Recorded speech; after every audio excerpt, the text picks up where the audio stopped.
উত্তরা দিয়াবাড়ি। আপনার সূর্যমুখী ফুলের সাথে ছবি উঠাইতে চাইলে আপনাকে 30 টাকা গুনতে হবে। টিকিট কেটে ভিতরে ঢুকতে হবে। ওই পাশে হলো টিকিট কাউন্টার, এই যে। আর এটা হলো মেট্রো রেল সেন্ট্রাল স্টেশনের পাশেই। আমার তো মনে হয় ফুল গাছগুলো লাগাছেই হলো মানে টিকিট দিয়ে ভিতরে ঢোকানোর জন্য। পার পিস 30 টাকা। অসংখ্য নরনারী তরুণ তরুণী এখানে ছবি উঠাইতেছে। ছবি তুলতেও টাকা লাগবে নাকি? ছবি তুলতেও টাকা লাগবে? তোমার টিকিট কয় টাকা? 30 টাকা করে জনপতি। তারা আমি একটু ছবি তুলে নিয়েছি। এটা হলো উত্তরা দিয়াবাড়ি না? প্রচুর দর্শক গেছে।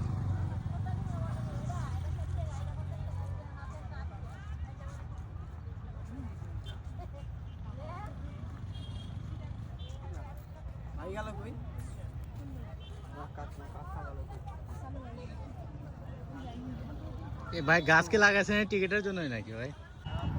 তবে ফুল গাছ দেখতে না গেলেও এই জায়গাটা অসম্ভব সুন্দর। অবশ্যই আসবেন আদার অ্যাক্টিভিটিসের জন্য।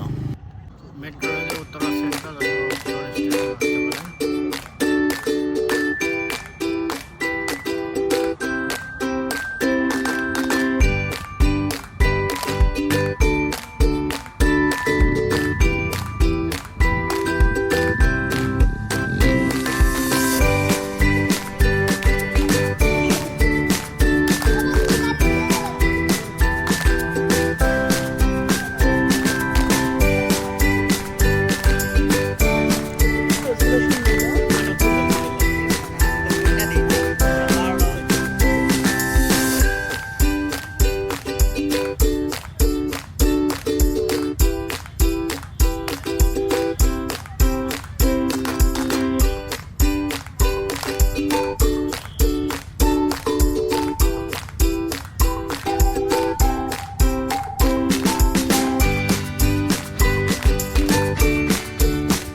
খুলে যে এই পাশটাতে মানে বেড়ার নাই আর কি, অল্পতেই আপনারা উঠাইতে পারবেন। এই পুরোটাই হলো সূর্যমুখী চাষ হচ্ছে।